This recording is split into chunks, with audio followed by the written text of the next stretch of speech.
What's happening, everybody? Woo! Woo! Yeah! Oh, zabab dee baba, yeah!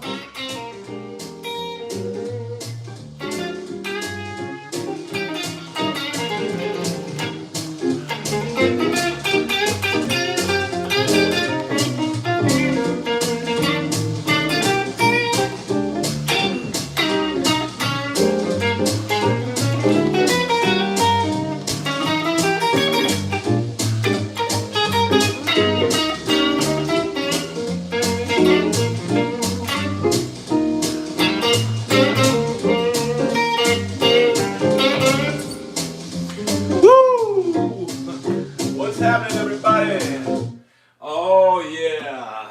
Well, I got a short window of time today where I can do this, where I can do the Dude Fest. I've got a short amount of time today. And I couldn't figure out how to make, YouTube changes things around. And I couldn't thank you 99. Hello, everybody. Dude, I was totally trying to play some jazz, bro. I couldn't figure out how to get the orientation thing. I didn't set it right at the beginning. So today is for all you horizontal. Hello, Lisa Marie. You guys had to go to the other lagoon today. Am I not correct? Jazz hands means something different here. Yes, it's the jazz cabbage, right? So we're gonna go. I guess this is vertical, or this, yeah, vertical. We're going vertical today. How's everybody doing? It's our impromptu Sunday fun day, and man, we might be back, and Mia will make an appearance. She said she's going live. Mia wants to go live today. Now, I wish YouTube wouldn't change things around. Let's see, what if I push this button? What happens if I push this? A 49-second short was uploaded to your channel as unlisted. Okay. It's needed to create a short. Okay. That's not what I'm looking to do. I don't know, man. I don't know. Sore as hell. Mike is sore. We might be back. Black clouds are coming. Yeah, my daughter went to the pool. And so we're going vertical today, right? So why not? Why not? Why not do something different? It's okay to do that. I should have set it up different, but man, once you get this YouTube channel kind of set up for a live stream, then it's like jumping through hoops, everybody's cool with it set up this way. Well, let's roll with it. How's everybody doing out there? We're having a good time. A little green tea and Monster. You know what I'm saying? So is everybody doing good? We're having a good time. It's Sunday, fun day. And right on 99. We're having a little Monster today. Mixing it up. We're going to the throwback Monster. So man, this morning, the interview with Greg Renoff on my channel, man, an absolute blast. I know a couple people. Give Mike a wrench. Mike, you want a wrench? Mike, you can have a wrench. Let's see, can I do that? Add as moderator. All right. Mike's got a wrench. So Mike and 99 have been, steadfast, loyal, tuned. Here you go, Mike. Okay, Mike's got a wrench. And once again, I'll just say, rule with the velvet glove.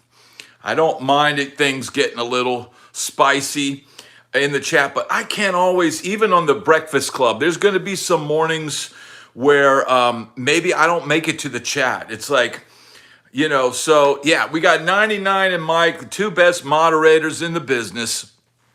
We're having an epic time on a Sunday. We got 16 people in here. Let's get the thumbs up. We're having a good time. I guess a lot of people have probably watched these streams on your phones And so this horizontal, vertical way, Dad, how you doing? All right, glad to have you here. We're having a little fun.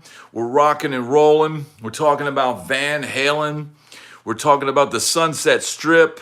Yeah, Android. So 99, you watch the streams on your phone. It's a lot of people, I would imagine, are doing that. I'm on my TV and phone. All right, funeral. So you could sit there with your phone and add to the comments and then watch it on the TV. That's what I like to do. And so normally I would try to get the screen orientation so it goes wider across the thing, but this is what we got today. This is an impromptu, live. So we're just going to have some fun and talk about whatever you guys want to talk about. And shredding, I don't understand how or why, but I put a video of a talent show entry playing Eruption, and the thing took off. Van Halen sells. Well, right on. So you did that, shredding. You played Eruption at a talent show. Tell me about that. That is very cool, man. It still impresses people. If you can play Eruption, if you can play Eddie Van Halen licks, if you can play in that style. And man, Kirinzin, that's how I do it. Watch on TV, use phone to comment. That is awesome. That is awesome. Sorry I couldn't get the orientation right today, but man, it is what it is. We're going to have fun. I just get copyright strikes when I post covers. Yeah, that's the thing. Hey, bud, how you doing? That's the thing with YouTube. I try not to play any covers or do any of that stuff because, man, you get a couple copyright strikes and your channel can get just completely pulled. So, Bud, it's glad to have you here. It takes skills to play Eddie riffs. It takes skills to play in that style, man. The thing about it was a video entry. I put it on YouTube and it was private. When I won, I made it public and the thing has over 30K views. That's awesome. That is the thing, but I'm far from monetized. Yeah, it takes a lot to get monetized. So now you'd have to figure out what your follow-up is going to be, Shredding Finn. You've got to always think about your next video. Like I'm thinking. So this morning, here's how that works. I shot 4 videos today. I got up at 5 a.m. and I came in here and there was a story that I told on my channel like 12 years ago, 14 years ago. And nobody was watching my channel back then. So I was like, I got to redo that story. So I told this story about Slash and all this madness that went on, on the Sunset Strip. And so, I redid that and I did like 3 more videos this morning. So a lot of people like the tone. I'm going to break that down next, I think. My first or second video 16 years ago was the very first topic, VH1 tone. Well, man, Shredding Finn, it sounds like you're on your way, bro. It sounds like you're on your way. All things old become new again. Absolutely. Mike, 99, our kind and velvet glove ruling moderators. Man, that is awesome. That 30K is nothing to sneeze at, man. Don't get discouraged if your next video doesn't get 30K. Because, man, you gotta keep putting stuff out. Badbrad, shout out to all. Native, yes. Big P, that reminds me. We want to send a shout out to all native musicians in Indian country. Yes, we greatly salute you. The Tommy Bolins of the world, the Ricky Medlocks of the world. Man, the music community would be a huge loss without all those guys. Max, what's happening? Yo, Max, great to see you here. And so Mike's got his channel, and everybody go and sub to Mike. He's doing shorts and picking up subs. That is friggin' awesome. That is awesome. I don't really do the shorts thing, man. Every now and then I'll put out something, and that was the thing, man. It's been such a slow grind to get to this point, so consistency, absolutely. That is the name of the game. Hello, Radio Chaos. Glad to have you here. Let's see, what is this? They got filters on this thing? No, yeah, they have filters on this. This is, we don't need no, yeah, 99. Everybody go subscribe to Mike, man. Mike and 99 have been great friends and supporters of this channel. And so, yes, both of those guys, go subscribe to their channels, man. Why not? Absolutely. I salute both you guys. Thank you so much. I wouldn't be where I am right now, which is, I realize I'm still just peanuts in the YouTube world, but I wouldn't be where I were if it weren't for those guys every morning being there, checking out the videos.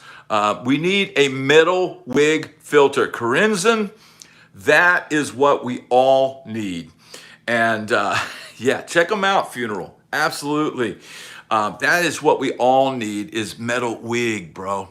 So I screenshotted, I had a wig guy. So somebody watched the video I did about the 70s disco hippie wig. You want a gig? Get the wig. Dude, you want to achieve all your desires? You want to have luxurious locks of love? Then get the wig, bro. So somebody watched that video and said, I knew it was a wig. I knew it was a wig. Dude, if anybody watched that video and thought that I wasn't kidding, I don't know. And here's the thing. I thought it'd be pretty funny. Dude, I thought it would be pretty funny if like I looked on my Amazon and I saw a spike of sales of wigs. I thought it would be, leave a Temu link for the wig this April Fool's Day. Dude, I mean, I got the Amazon link. I really thought, man, maybe I'm going to sell wigs. Maybe that's my new calling in life. I'm going to put it in my YouTube. I'll put it in my description, seller of wigs. Dude, look, man, that video, I'm glad you guys really liked that video, because I knew it was I was doing the most ridiculous, stupid thing. I was trying to make the video as stupid and poorly edited and just complete straight garbage. And the fact that, people liked it, man, thank you so much. You should make shirts with just your hair. Yeah, I should just have the hair, like, and the mop top, and just like logo or something. That would be funny. That would be funny. There's so many, you guys come up with so many great ideas. Somebody said, you should sell wigs, bro. You should sell wigs. And that's where I got the idea for that video. Just this long, like a poorly done, low budget infomercial for wigs. And so, yeah, man, that is hilarious. AliExpress is going to start selling badbrad wigs. They probably will, bro. They probably will. But, the Amazon thing is cool, man, because let's say, just as a joke, you click on my Amazon link just to see the wig, but then your wife goes, oh, you're on Amazon, give me some cat food. Boom, you order the cat food, and I still get a small little percentage. And man, the most I've made, Randy O is in the house, y'all. Give Randy a big metal thumbs up right now. Man, the legend, man. What a cool dude. That was an awesome interview. And I was just thinking today, Randy, you flying back from California? Yeah, we're all good down here, brother. We're all good. Yeah, I was just thinking on the way back, I said, I'm going to have to do another interview with Randy O, because I know, dude, we could probably do like one a month for about 10 months. And I know he's got so many stories. So we're going to have to, once his new music drops, we're going to have to make sure to get Randy back up because we want to get his music popping out there. And man, it would be great to have him back. Yes, Dwayne, I need a Maury wig, bro. Yes, the Maury wig. Yes, the rug, bro. I was with Jerry from Warrant last night. Right on, man. How is Jerry doing, man? Is he doing good? That is awesome. Pedro, what's happening? See, we got people from France. See, here's the thing, Randy. You got people from France tuning in. You got people from all over America. We got people, one guy, Nico, isn't he from Ukraine, or he's in Ukraine or something right now? Man, and we're gonna get Randy O some serious some serious plays, some serious spins once his new music drops, man, because that is a cool dude. All right, we're rocking and rolling. We've got 25 people in here. Let's get the thumbs up. Let's go. Woo! Yes, indeed. So we got the style and we got the profile. Woo! All right, we're having a good time. We're rocking and rolling. And man, I haven't let anybody know yet. But I got a legend, a Sunset Strip legend coming up. Another cool interview. One that's coming up this Sunday. This buddy of mine. And I'll tell you who that is. I got John Billings from the band Lancia. Now, Lancia was one of those bands towards the end of the Sunset Strip scene. But they were a hair band and they played the Strip. And Lancia morphed into the Atomic Punks. The Atomic Punks, later, two guys from Atomic Punks, Satchel, a.k.a. Russ Parrish, and Ralph Sands, both morphed into Steel Panther. Atomic Punks is still going, and Atomic Punks, and at that time, Atomic Punks and Cold Gin were like the two first tribute acts that I had ever heard of. So John Billings, the bass player for Lancia, he played in Atomic Punks at the very start of that band, and he did a big Japan tour with all these Shred Fest guys. So he comes on. We talk about his time on the Strip and all that stuff, and he's playing with the Monkees now. He's playing with Mickey Dolenz. So he literally just played, I think, South Carolina last night. And that's what he's doing. But, to go from playing, I said, dude, I'm going to go to one of his Monkees gigs, right? And I said, dude, I'm going to go up front to the stage and I'm going to be like, dude. And then I'm going to make the tapping sign, dude. Because there would always be that one guy in the crowd that would stand in front of the guitar player and go, dude. And Randy, what's happening, brother? Thank you so much, man. What a cool dude. Comes on, provides the interview of the year, and it contributes to the channel, man. That is what it's all about, dude. That is what it's all about. Thank you so much, sir. Thank you. And I'm gonna talk to, when I go to X5, I'm gonna be on the X5 podcast. I'm flying out there, not this week, but next weekend. I'm gonna tell them about Randy O and tell them they need to have Randy O on the X5 podcast. Because, man, talk about stories. I will, brother. Thank you. I will get a coffee. Actually, it'll probably be some kind of energy drink. That's my poison these days. I don't drink anymore.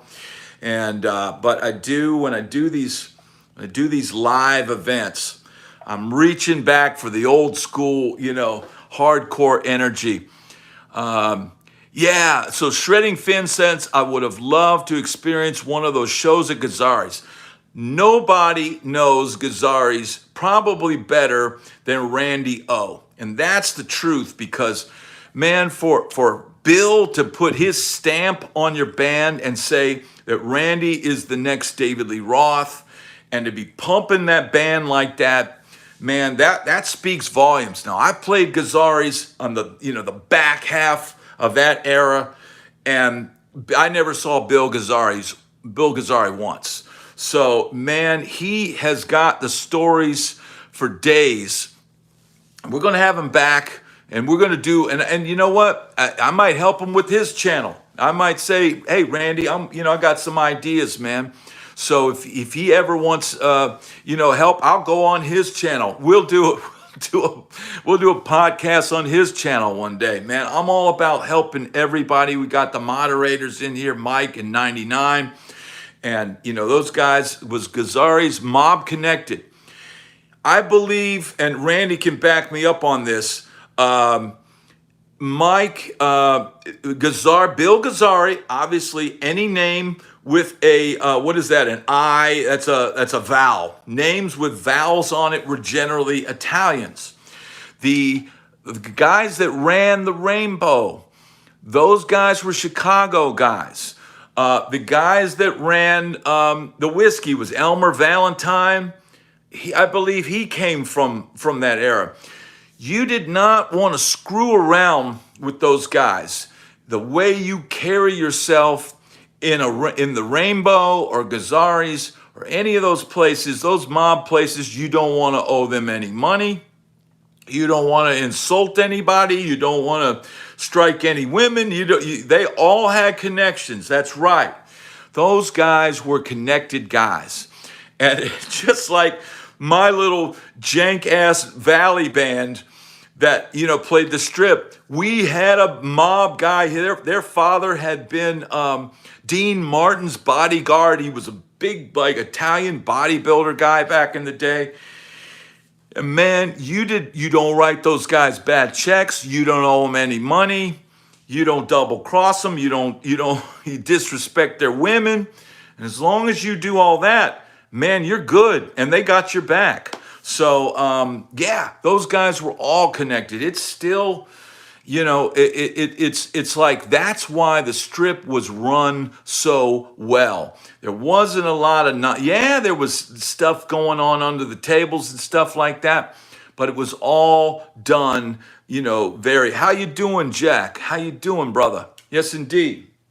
So, yes, Gazzari's. And I don't even know who owned the Roxy, but the Roxy, somebody just asked about the Roxy, right?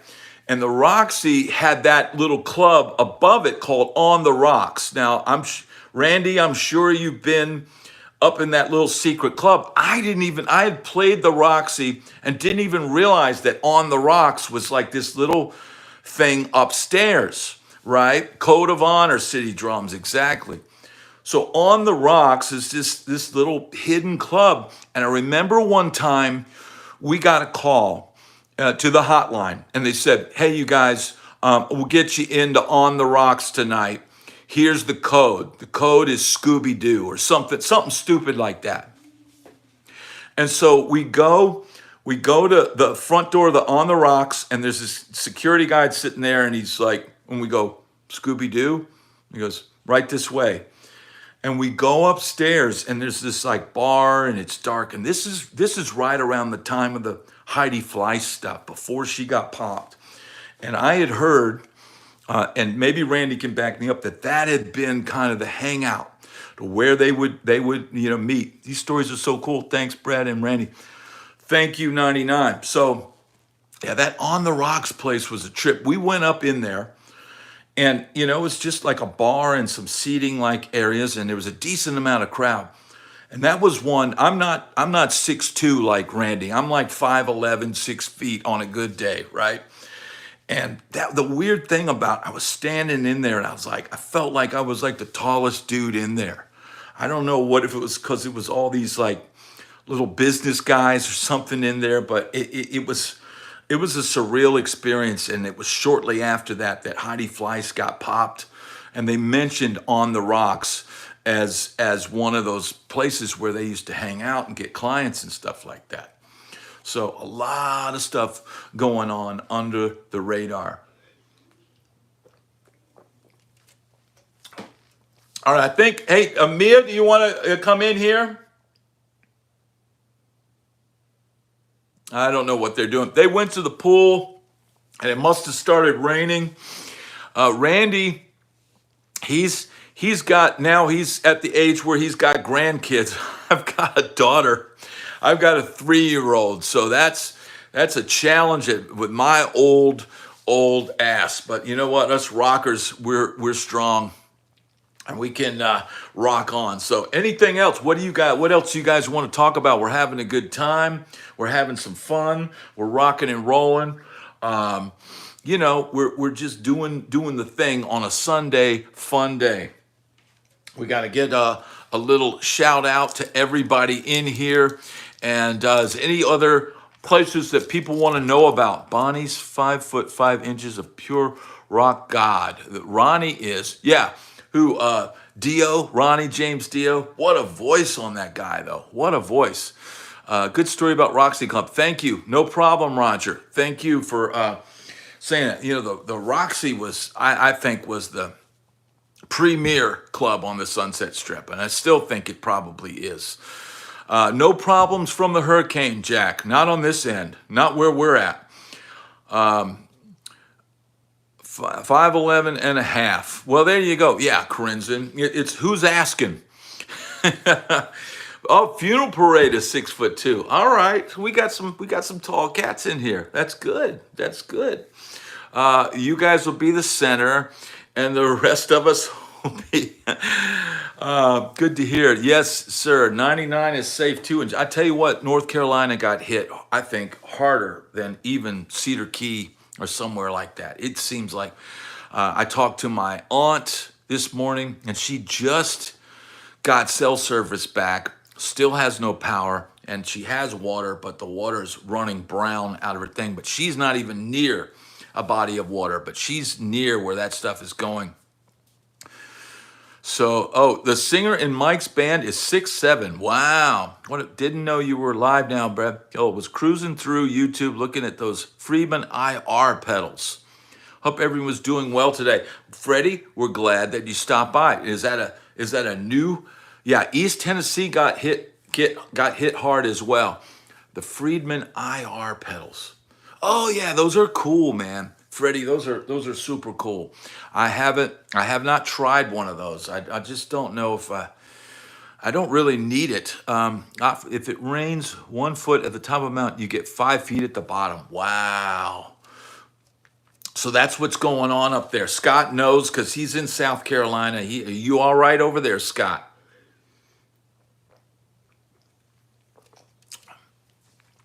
All right, Randy. Have a safe landing.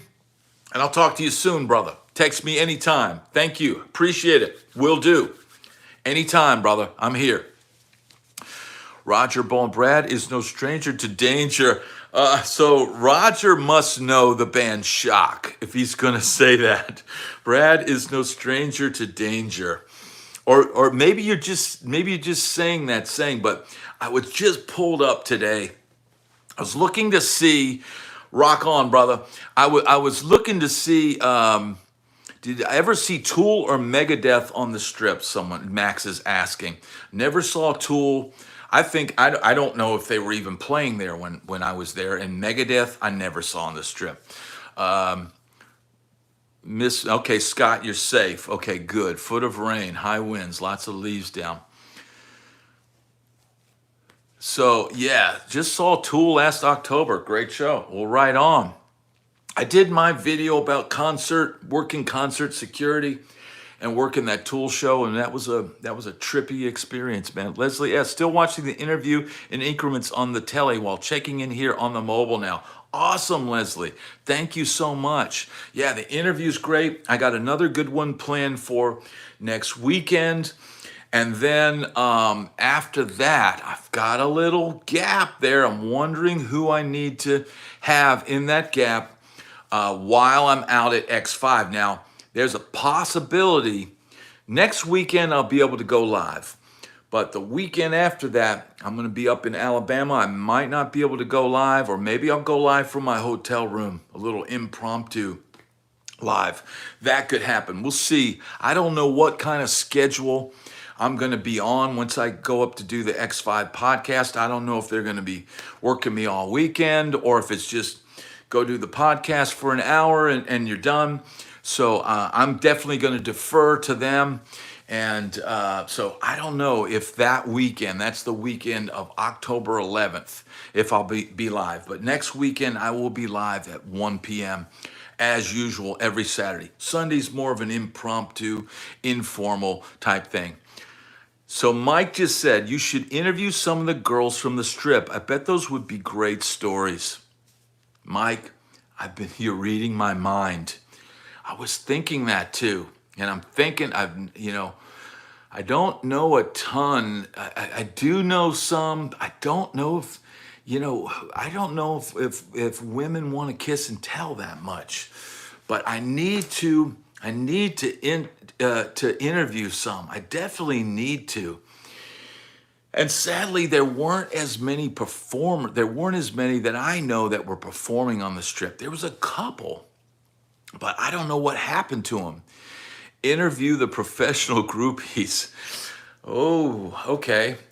Man, who is even still around that's, maybe I could get Bobby Brown on this channel. That would be a really good interview. Maybe if she's around, that would be killer. And she knows a lot. I used to see her out at FM station and the Palomino when they had the policeman's ball with her husband, Janie, and all that. Tell about Mario from Rainbow Bar. Mario and all those guys were great. The guy I remember, and I think Randy was saying his name was Steady, or maybe it was Billy McCarthy. I never knew his name, but he had like the dark hair, and he looked like a character from Goodfellas, and he'd have the shiny suit. And he was the guy always at the door. And oh yeah, Mario's the guy with the false nose, but he didn't have a false nose when I was a kid, when I was out there. But I would always see the guy at the front door. And I think he got used to seeing me come to that front door. And I'd pull out my $5 and I'd get my drink ticket you get 2 drink tickets for $5, which you think about that now, that's an insane good bargain. And so we were basically, I'd get the $5, but I remember one time some friends called me or something and said, hey man, come on down to the Rainbow. And I thought, man, I don't have them. He said, we'll buy you some drinks. Come on down. But I didn't have the $5 cover to get in and they give you drink tickets. So it's not like it's $5 and it just goes straight in their pocket. No, they give you these drink tickets. And so I go up to the dude with the shiny suit and I just say, hey man, I don't have $5 on me right now, but my friends are in there and they're going to buy me drinks tonight. And he says, yeah, come on, go ahead, go on it. You're good. And so somebody wants to see the puckered. Hold on. I got a cough drop in, but.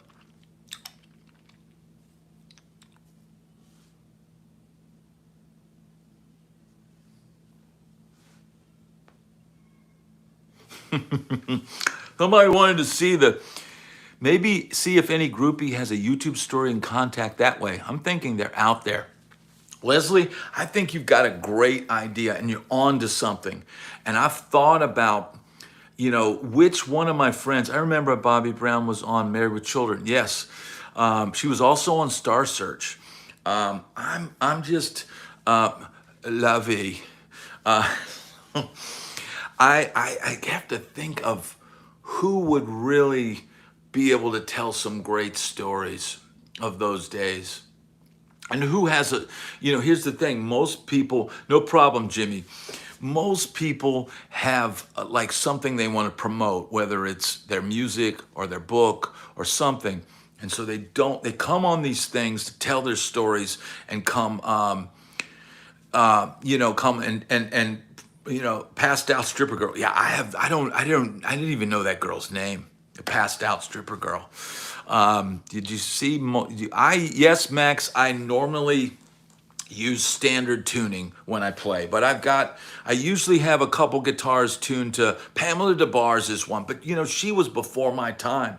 she wasn't really hanging out on the strip by the time I was out there. She was more like a '70s girl. So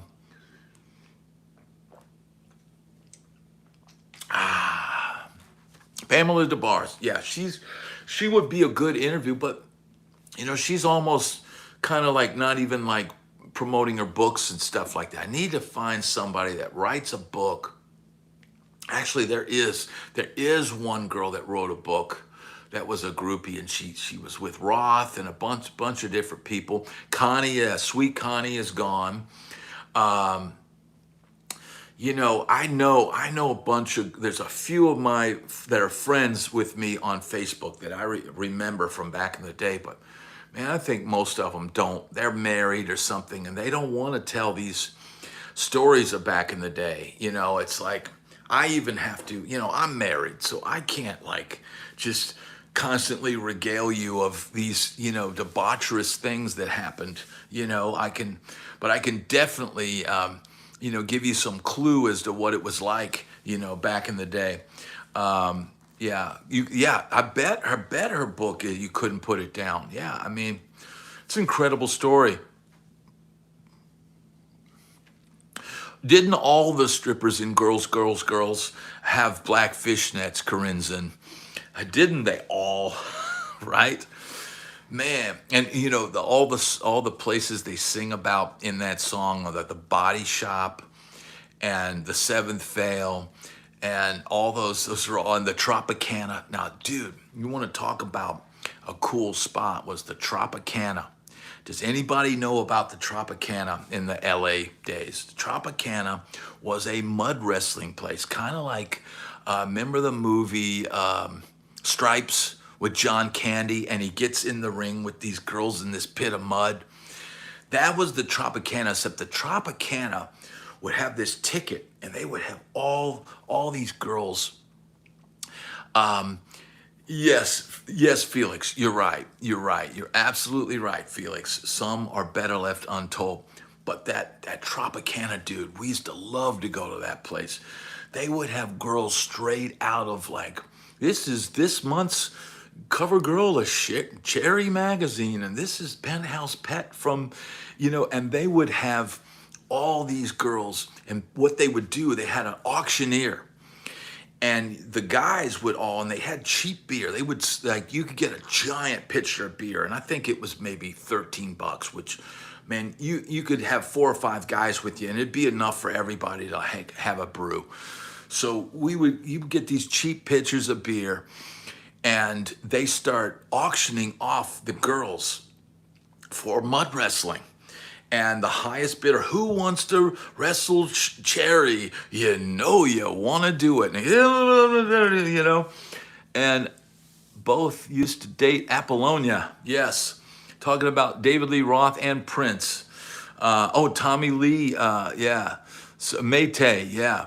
So, yeah, that Tropicana, man, that was a wild, wild place. And I ended up knowing a girl that worked there. She was like a waitress or something there. And so she'd get us in for free. And so I remember one time our bass player, I think it was our drummer, because our drummer he was a businessman. So he was always like doing these big sales. I made a big sales day today or whatever. And I think he paid one time for Greg to get in the ring in this mud pit. It was mud and oil wrestling, or maybe it was just oil. But paid for him to get in and wrestle this girl. So that's how that stuff was back in the day. Mia, are you ready to go live? Uh-huh. Okay, here we go. Welcome to the Mia and Brad Show. Welcome to the Mia and Brad Show. Where you can rock out to singing and dancing, and we can talk about singing, and we can talk about dancing too. And we're going to talk about dancing and singing and rock and roll. What kind of dancing? What kind of dancing?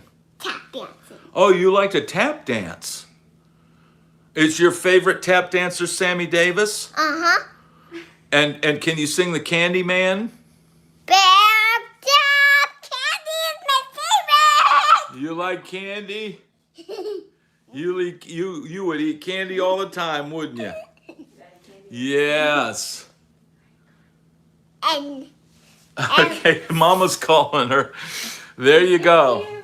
Say thank you. Oh, she took my cough drop.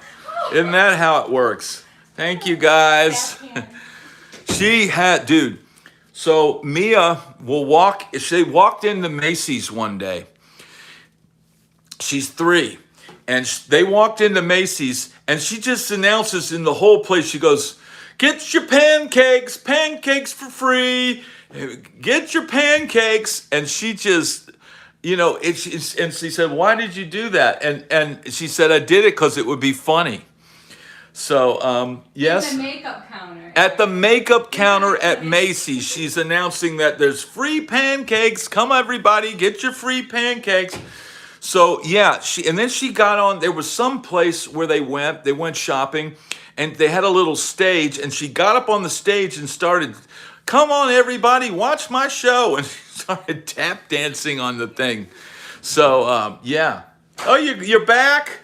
All right, what do you want to talk about now? Talk about your pancakes? You want to talk about, say, pancakes? no, let's talk about tap dancing. You want to talk about tap dancing? What kind of tap dancing? About the C key. In the key of C? Mm-hmm. Oh, I didn't know that your tap shoes could play notes. That's amazing. And then Is it going to be a fast song or a slow song? it's a really fast song. Really fast tap dancing. Wow, that's impressive. Yeah. Well, Are you going to go sell more pancakes today? you going to sell more pancakes? Can you do the pancakes thing?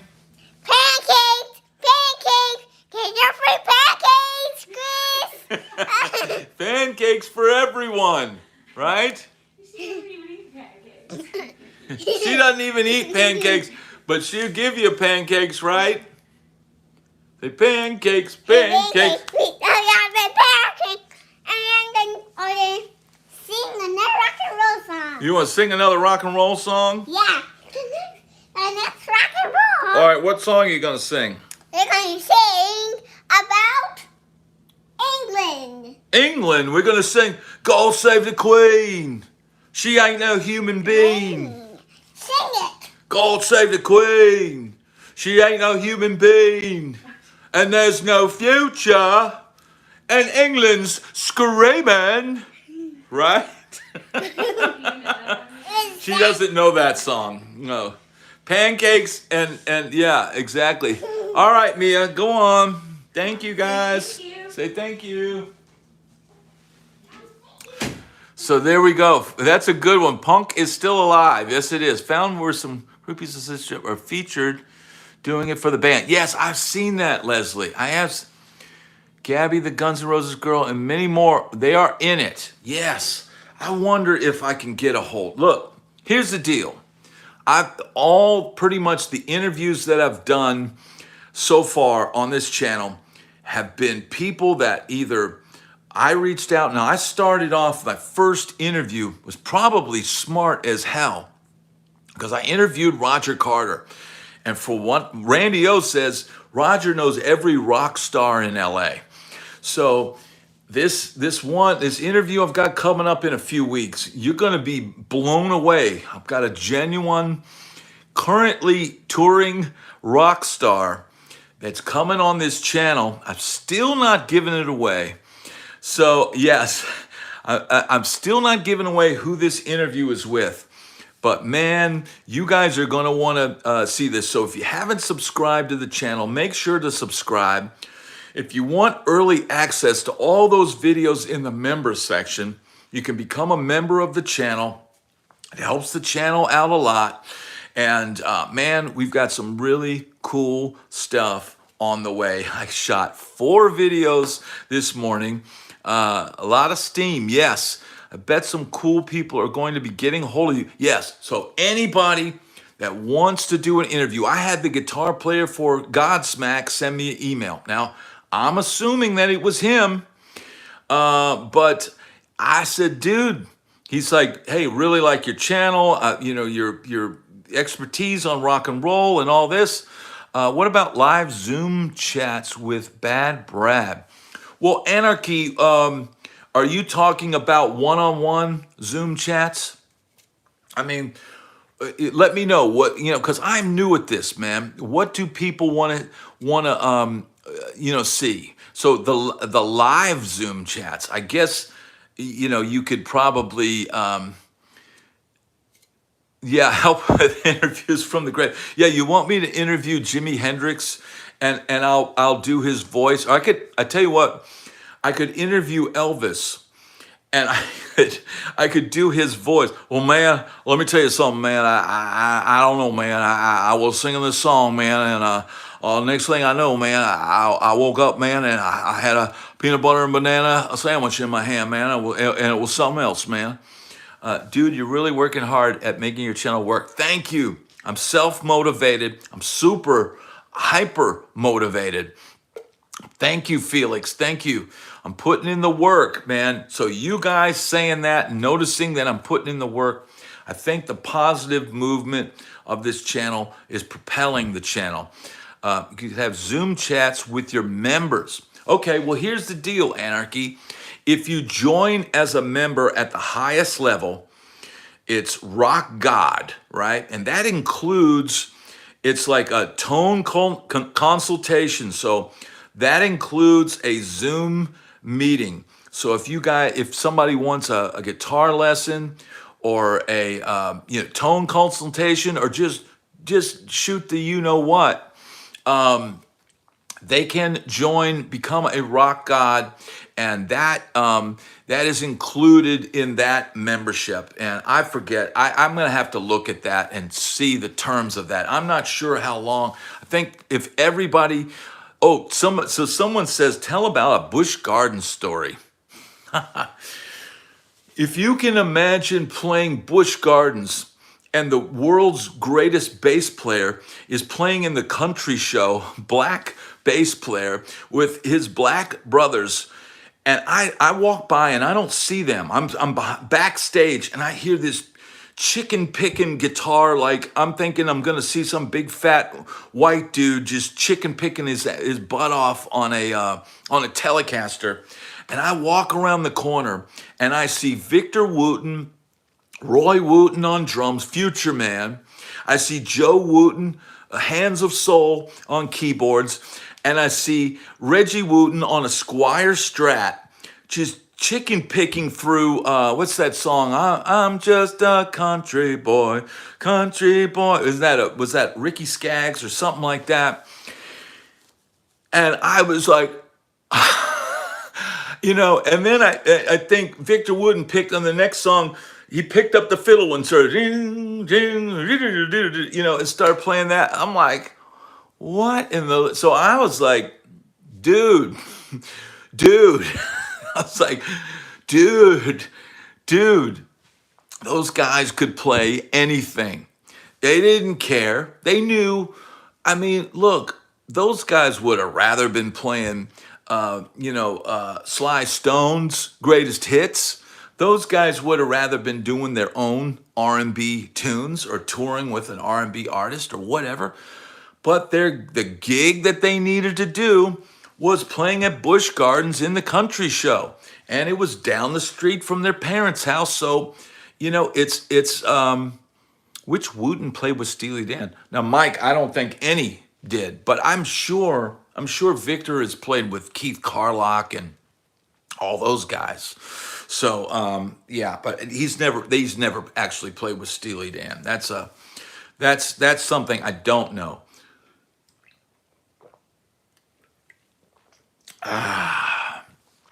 Yeah, they did not play with Steely Dan, but they could. Checked out Apocalypse Blues review for the first time. So awesome. So yeah, Big P, I'm hoping that was really Tony Rombola that reached out to me. And I sent an email back. I said, thank you so much. I would love to have you on the channel. And I'm hoping he reaches out. And I would love to interview the guitar player for Godsmack. I would love to interview anybody that's out there touring. If you've got an album coming out, or you've got a book, or you just want to tell your story, man, if you want somebody who understands it, understands the business, and understands how things work and can be sympathetic to your plight, man, come on my channel. This will be the place where people can tell their story. And you know, I admire Rick Beato so much because when he gives, Rick Beato gets more views for his Sting interview than Jimmy Kimmel and, whoever else those guys. I don't even watch those late night shows, but his interview with Sting got way more views than any of network TV. And, I am not Rick Beato, but I am Bad Brad, and I know how to ask questions that people want to know. There's a lot of, even people that do tons of interviews, and I'm sifting through interviews now, getting ready for this interview I've got to do in a couple weeks. And I'm sifting through interviews that he's already done, and one, getting talking points, but two, thinking, what has somebody not asked that people would want to hear? And so, yeah, Beato is huge, man. And he's a great guy. Man, I would love to go on Beato's station. Yes, Roy Vogt is right. Joseph has been a member of Steve Miller's band for, dude, I went and hung out with Joe Wooten. He was playing with Steve Miller back in '93 when I was still in LA. He called me up and says, hey man, I'm in town. You want to, go hang out? And I picked him up in my car. He says, I need some clothes. So I took him down to Melrose. Everybody knows back in the day, Melrose was where you'd get all the stage clothes and stuff like that. I took him in there and he got him like a puffy shirt, or something like that. And, hung out and kind of told him, he asked me about massages. He says, I see these ads for massage, but I want a real massage. I don't want any, foolishness or whatever. And I said, well, don't get a massage where it says massage with release. Because what's release? I said, release. And he goes, oh, okay. Thanks for that. So yeah. Yeah, dude, I love all of Rick Beato's interviews. He knows the questions to ask, and I want to strive to be that guy. As it seems like we're leaning towards Sunset Strip. So I know what you guys want to hear. I know the questions and guiding the interview. You have to guide it, but you also have to let them tell their story. And some interviews you have to guide more, and others you kind of just, it's a banter. Me and Greg Renoff, the interview we did today, that was a back and forth. That was a conversation. There's different approaches to doing thank you funeral. I try to be, I'm not like a master's degree. I never graduated from college, but I'm fairly well read, and I Dweezil Zappa, yeah, that would be a great one. The Rick Beato, I got halfway through that. I still haven't watched the back half of that, Mike, but I need to, and that's one I need to watch. So I started watching old interviews that Rick Beato did like 7 years ago with the guy that I'm going to be interviewing in a couple of weeks. And I wanted to see what Beato asked. And I wanted to get that kind of energy. So, that's what I want to aspire to be, my own kind of version of that, but capturing also some of the humor. Rick Beato's stuff there's always a couple of laughs. Who was Shock's rival? Everybody was everybody's rival on the Strip. So Roger, I can't pinpoint any one. Every band on the Strip was kind of like a little gang, and everybody kind of stuck together, and you stuck in your band, and you didn't really. Now, they were guys, I used to call them band jumpers, and they were guys that I saw, and they play with this band for a little while, and then they bounce and they go join some other band, and then they bounce and they go join. And I was never a band jumper. Once I got in with a group of guys, I'm Okay, let's just try to figure out how to make this work. But I did notice the guys that jumped around and went and found situations and found themselves, those were the guys that ended up kind of getting some of the touring slots, especially back then.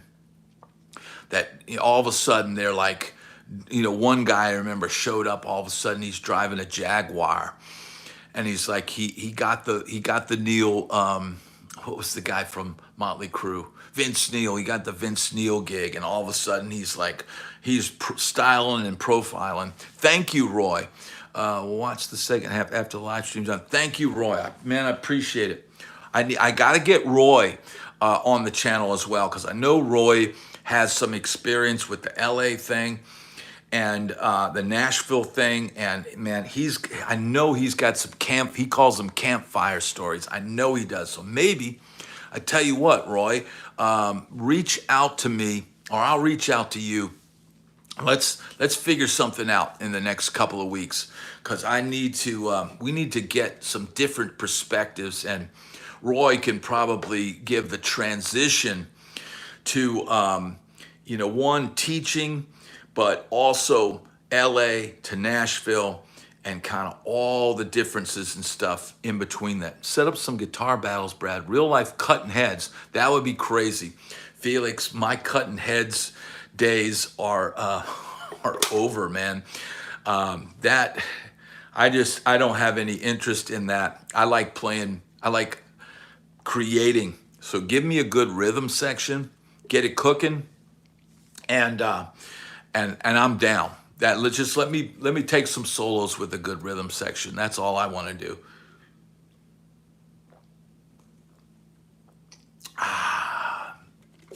Yeah, cutting heads. That's for the young folk.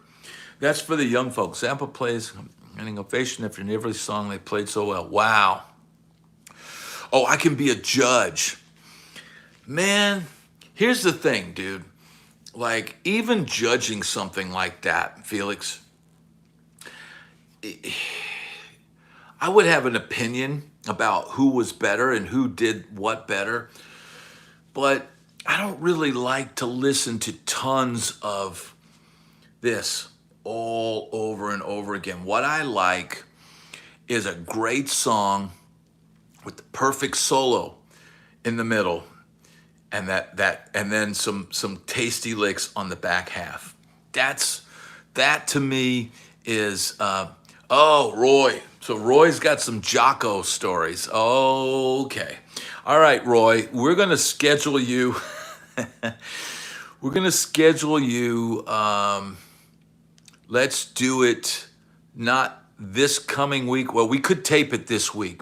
I'll reach out to you, Roy. We gotta get that on here. Yeah, Mike. It's like Ingve's cool for about 6 minutes. Everybody, all the amazing players out there are, to me, I'm a big prog rock fan. What I like now is if I could pick one thing. What's happening, Johnny? Santa Cruz. All right. What I like now is Steely Dan. So if I were, gonna crank up the tunes right now, I would like to hear "Home at Last" right now by Steely Dan. That song is where my head is at these days. But I like songs. So I do like prog, but I like the song better than, see, Mike listens to Asia daily. I like well-constructed songs, and I don't like playing just for playing sakes. But, I used to listen to King Crimson all the time. I used to listen to a lot of that stuff, but I don't do it as much anymore. And I get very little time to actually crank up some tunes. On the weekends, I'll fire up the YouTube and I'll just start playing some songs, and I'll try to let Mia hear some different things. Stanley Jordan, super cool. I did see him as a kid when he first came out with Magic Touch. Incredible playing. Really, really kind of blows my mind that it seemed like Stanley Jordan had his moment there where he was pushed to the spotlight, and then he's still out there playing, but you don't hear a whole lot about him. I wonder why that is. Maybe he didn't write any songs. I don't know. I know on his first album, it was a lot of like, he was doing Beatles songs and standards and stuff like that. So I don't know. I do like Kansas. I used to listen to Yes all the time. I went through my prog period in college, first and second year of college. But I also liked funk. And I also liked just putting on Jesse Johnson Review or, Prince or anything like that. Anything that had a good dance beat. I liked listening to that stuff as well. Earth, Wind, and Fire. So, man, I just like music. I'm just a fan of music. Mahavishnu, I never really listened to them a ton. I never really listened to it a lot. But, I did. Asia would be, yeah. Asia's I would say that's my desert island album as well. Just give me that album and put me on a desert island. I'd be good. Yeah, Gad shredding the skins. Exactly, Sean. All right. Well, we've been on officially an hour. I don't know if I need to check on the fam. I don't know if they went to the store or whatever they're doing right now. Back in Black. Now that's a classic, dude. That is a classic. What are your thoughts on bands touring with hardly any original members, i.e. Foreigner, Kansas, Styx, etc.? Well, would I pay top dollar to see those bands if they had all the old guys out there and they're playing the songs, but it doesn't sound good? Because let's face it, it's hard to recreate your youth. I wouldn't pay to see that. Personally, I wouldn't pay to see these bands with non-original members. But if I was a huge Foreigner fan and I just liked the catalog, I guess, if I really liked who they had in the band, I guess maybe I would buy tickets, but it just doesn't interest me. I like to remember some of these bands, how they were and how they sounded when they were young. And so, Skinner's another one. I'm not going to pay to see that, but I understand why people do, and I don't have a problem with it. I don't have a problem with them earning a living. I don't have a problem with anybody. Would you join an old band as the young guy? Slow Fingers, I played with an artist from the 60s in the early 2000s. And so this was a guy that had hits in the 60s.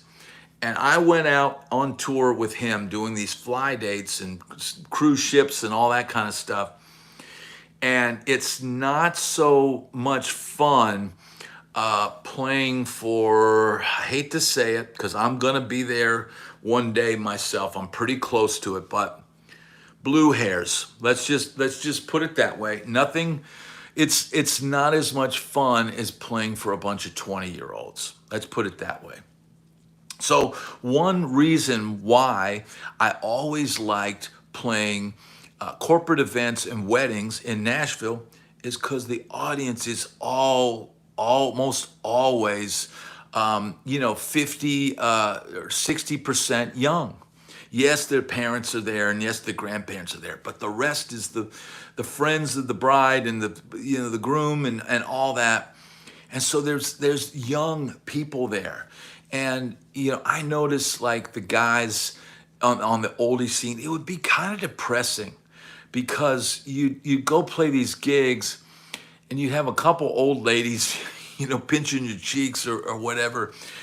And then you get like all hyped up and it's just like, okay, go to the hotel lounge, have a couple pops and pass out. it's not like playing for a young crowd. So when I went from playing with the oldies act to going back with a Nashville country act, and even though I was older at the time, I was like 46, 47, but I'm out there playing for 20-year-olds. I'm out there playing, the band is kind of, everything from 24 to, 40-ish or whatever. But, seeing the younger crowd is always, it's just more fun. They just have more energy. It just is what it is. So that's my take on that. Yeah, so Randy saw the suite with no original members for free. Yeah, I wouldn't have paid. But yeah, love is like oxygen. You get too much, you get too high. Not enough, and you're gonna die. I mean, that's what they say anyway. I don't know. All right, we've been on here about an hour. I don't know if we'll keep going. Should we keep going for a minute?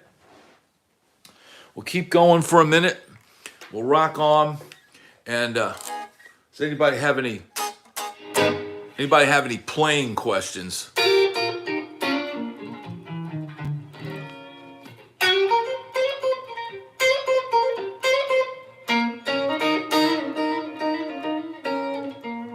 That's a cool lick.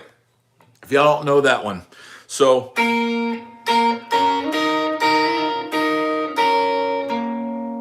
you're playing B flat minor, or let's do it in A. So you're plucking with your pick and your third finger.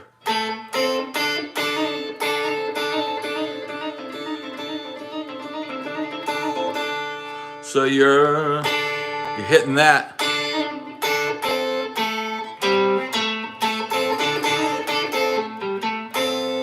That's an easy lick, but it's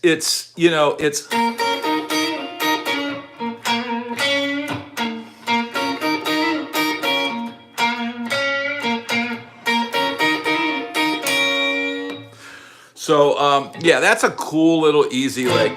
So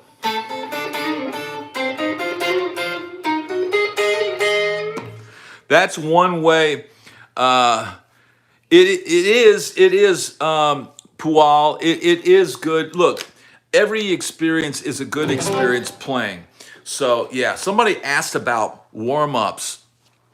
Everybody knows the.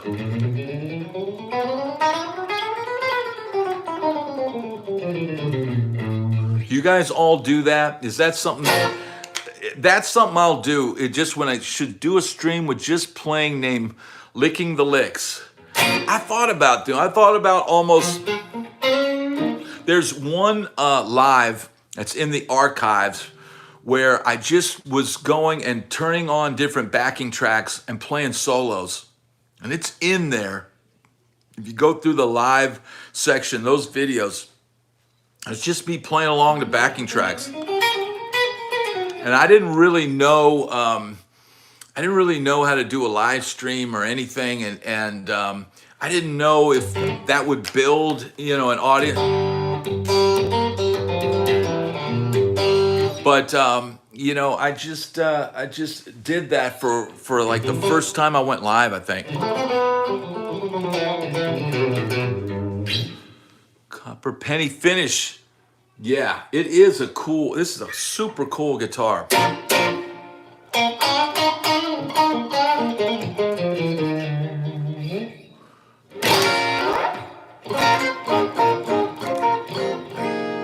So check it out. When you play, say you're in B flat again, right? Now, a minor chord scale.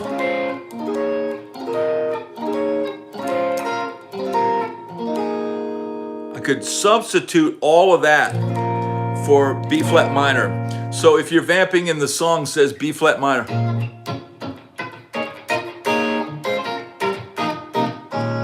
right? That's all like what I would play over B flat minor, right? So, but that also works over this.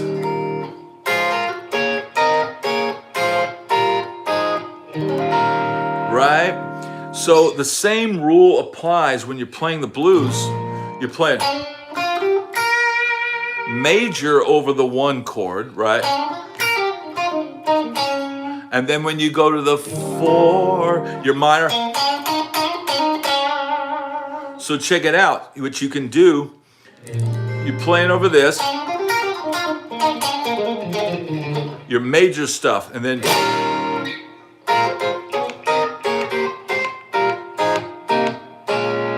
you can play all your B flat minor chord stuff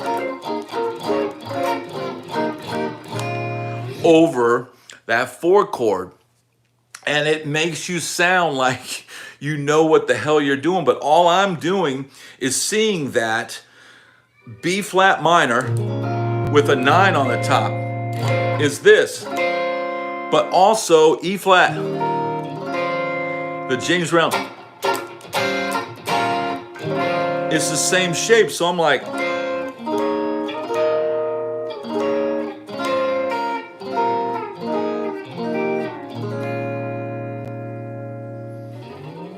I do have some Corinzin, I do have some shorts of just playing.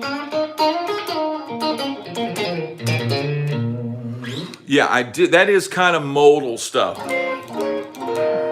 So you can see this is just, it's like force.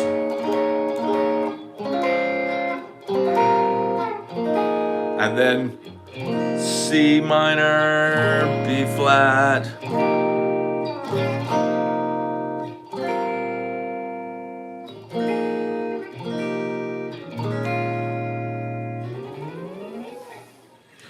Thank you, Max. Thank you.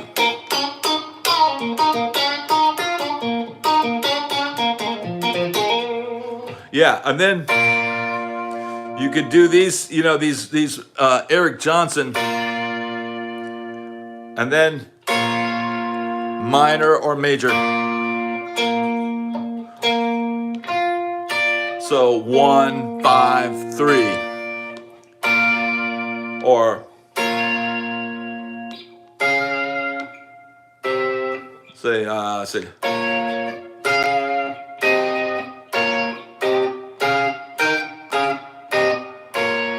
So I could go.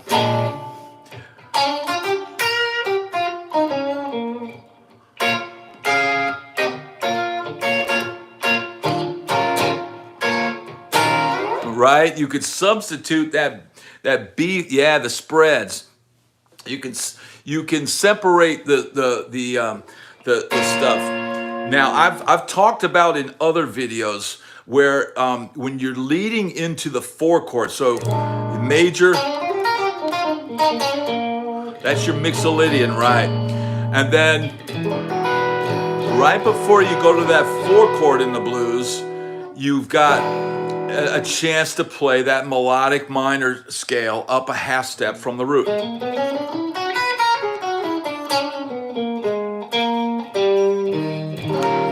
Right?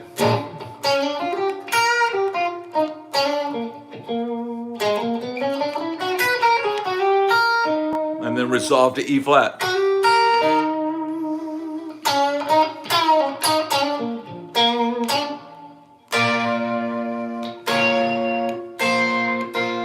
So there's a lot of little cool stuff right there that you can do, that setting up that blues and knowing little things in shape. Like if I'm in E flat, you know, I'm playing the four chord of a B flat blues, coming up with licks that emphasize that chord rather than just,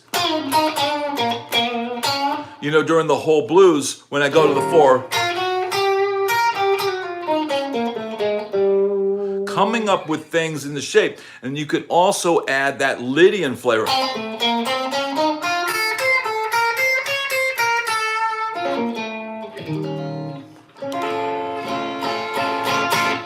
That gives you another, you know, another flavor to play there. So.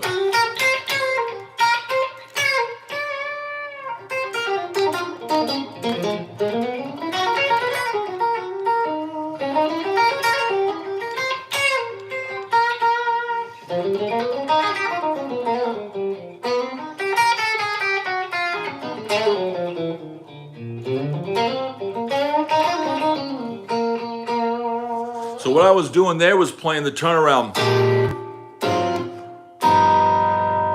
Is that 6 and then 2? 5, 1, 2, 6, 7. So approaching from a half step above.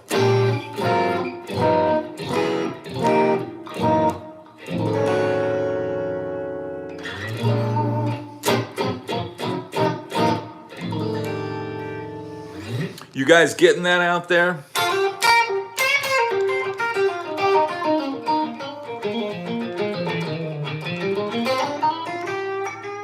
I've seen that Robin Ford trick. I haven't mastered that one yet because I'm still focused on the ones I got.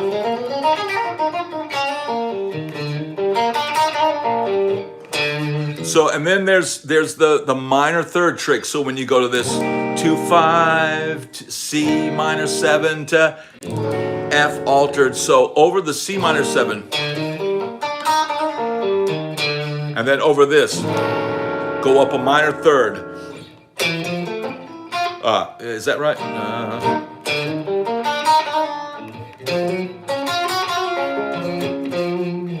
And then, so.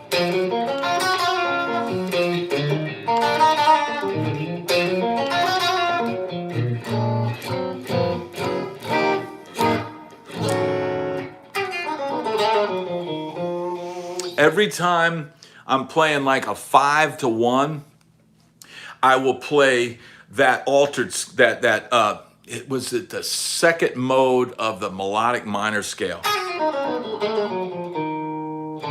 And then resolve to the third of B flat. So I'm using that same scale in multiple places on there. And for me, thank you, Freddie. Thank you. There's another cool one right there. So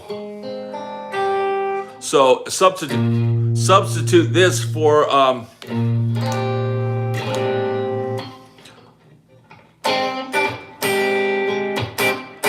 that's like A flat, C, D, G. In the corner of my eye, right? It sounds like, I don't know if that's the chord they're using in that, but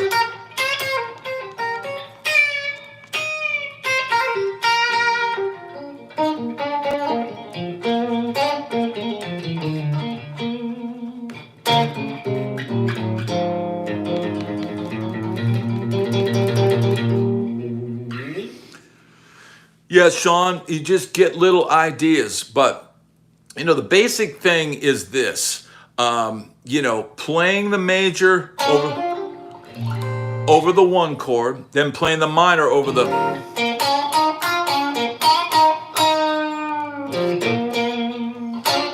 right? And then going back to the major over that 1 chord, then,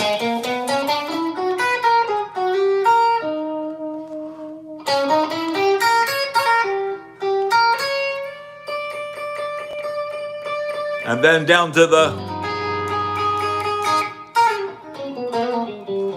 once again, melodic minor up a half step from your altered chord.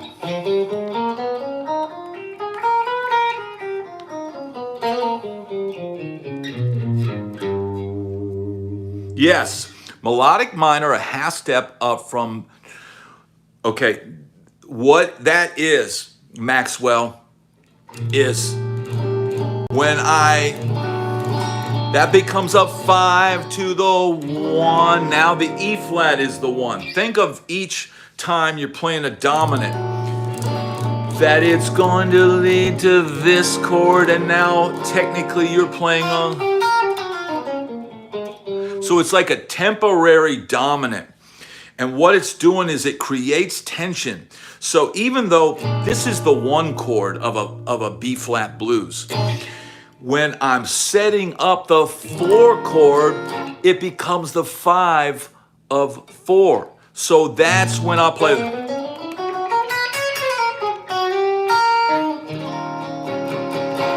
So all of these things, you know, there's more. So in other words, there's like multiple fives that I'm playing altered scale over. So when I play this, and I'm just regular B flat, and then C flat,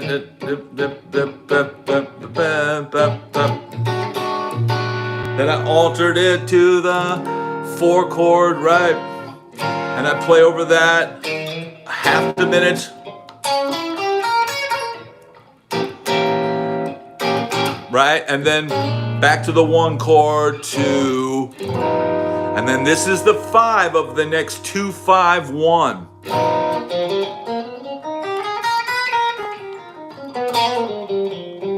Right? And then 2. And then another, now the 5 to get you back to 1.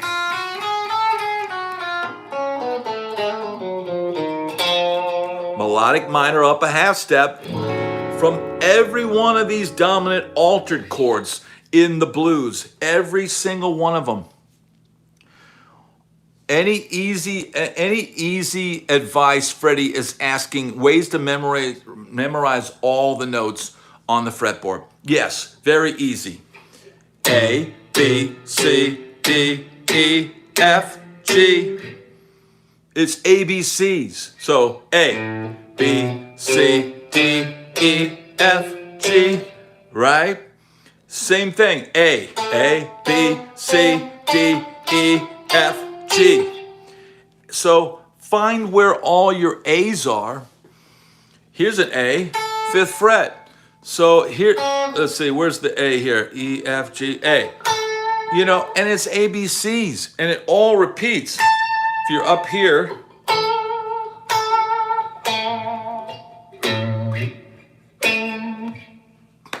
and it's just ABCs. So, yeah, I mean, I hope that helps. I hope that helps. I don't think about it a lot now. Sometimes if I have to teach something and I have to think, where's the A on that string? I'm not always as clear.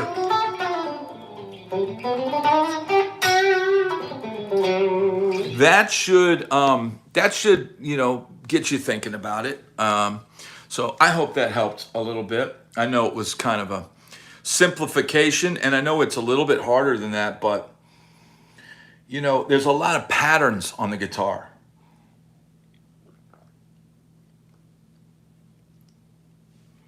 Okay, I hit certain string on fret 9. I want to know what note it is. Okay, so 5, 6, 7, 8, 9. That's a C sharp. That is E, F, G, G sharp. There's G sharp. That's an E. That's a B. That is a E, F, F sharp. That is a C sharp.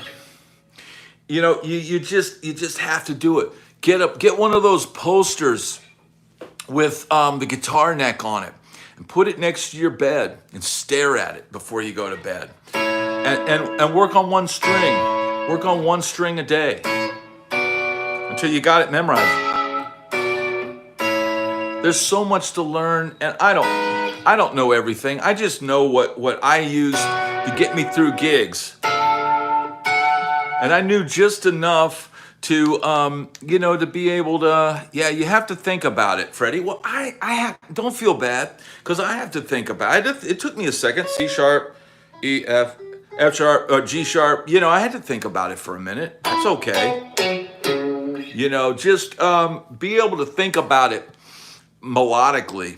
So when somebody says E flat and then play a solo, I know if I'm here, I can play. I know if I'm here.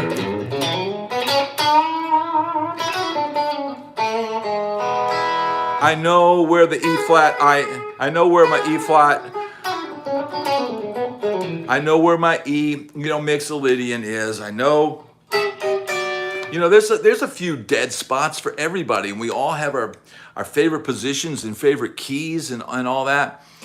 I can just do well, if I know every note and know what notes are in a chord, I can just do it fast. Yeah, but you know, as we get older, our brains get slower. So it takes me a while to think about stuff now.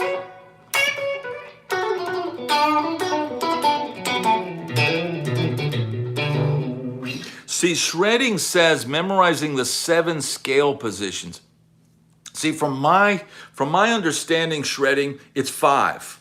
It's 5 from here to here, from the nut to the 12th fret. There's only 5 positions. Everything repeats after that. Dropping some good nuts. Thank you. Thanks, Roy. But yes, let's talk this week. That sounds great, Roy. Thank you so much. There's only 5 positions. So you ever check out Guthrie Trapp? Yeah, he's amazing, Maxwell, of course. I don't know him, and I didn't run in that circle. I didn't run in the circle with Guthrie Trapp and Bukovac and all those guys.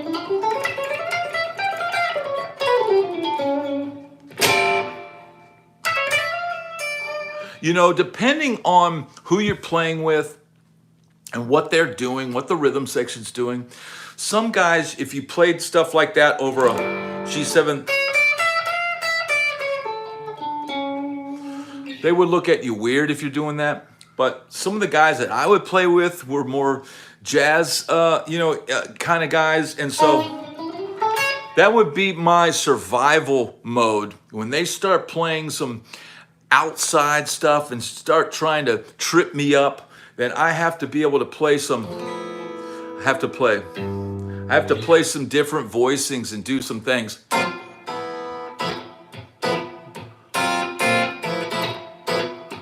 You know, just playing a cool voicing like that, which is just F, A, open B, E.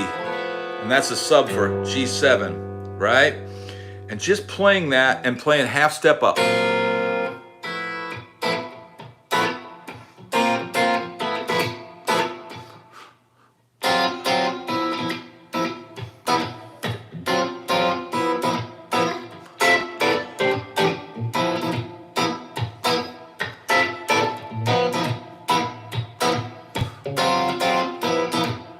Just being able to do that and comp and play something.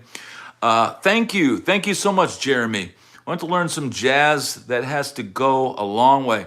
It will, shredding, because it will allow you to kind of be able to come up with different hear things. And I'm telling you, the more, if you get into the gigging world, you're gonna find that you're gonna need some of that knowledge as far as playing that stuff. You know, just like if, let's say you're playing an E flat major 7.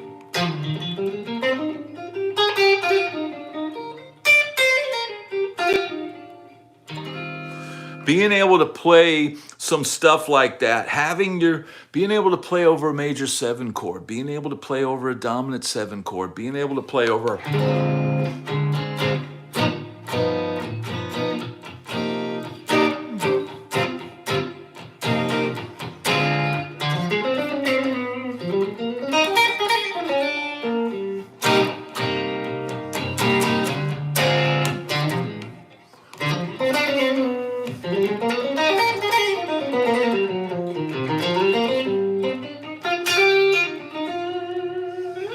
being able to do that stuff, it's going to make you more versatile, and it's going to mean that you might not, these younger guys now might not have to play as many jazz standards. I didn't have to play as many jazz standards as the generation before me. My music is fading off a little bit, but might have to play a few standards in the dinner set. Absolutely, Joey. You're going to be a pro musician and you're going to play in a wedding band, and they might say, we want you guys to play a dinner set. Well, what do? You take the money. So, okay.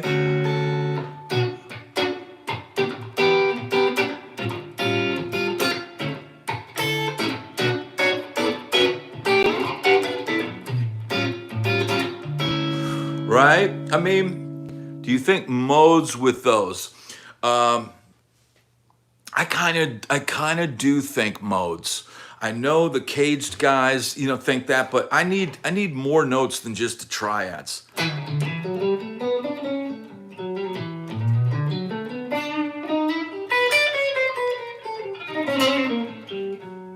So I'm thinking D major 7, D major scale, and then to 6. And then the 2. And then that altered scale.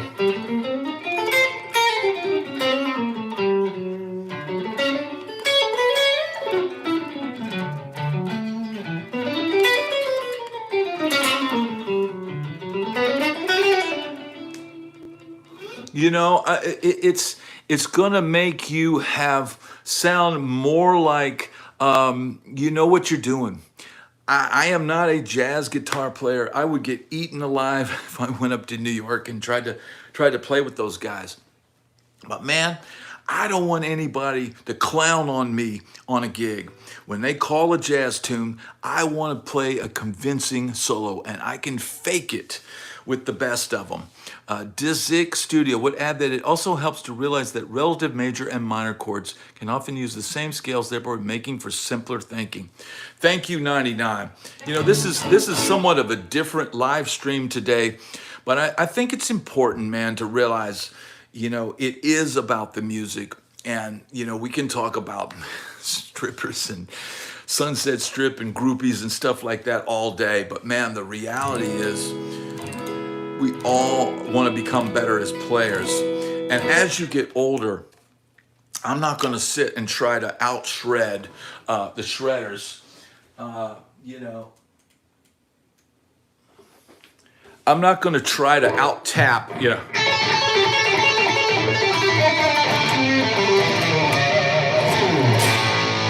I'm not going to try to.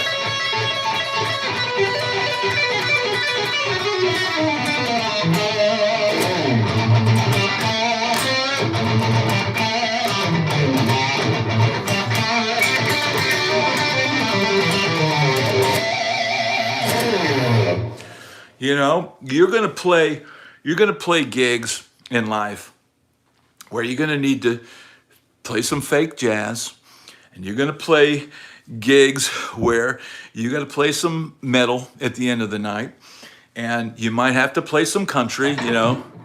So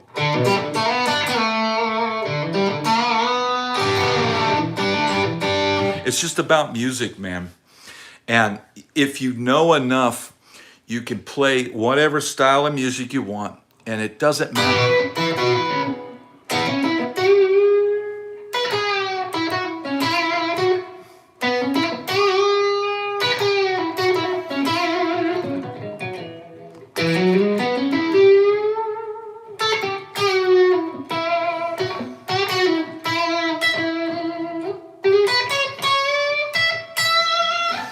You know, it really doesn't matter to me what kind of music, and that is why I always liked playing in a band where I had to play it all, because my musical brain is schizophrenic, and I like to jump. I like to play the beginning of the night and see if I can fake these real jazzers out on the gig by playing through these jazz tunes and just doing my best to keep up with these guys.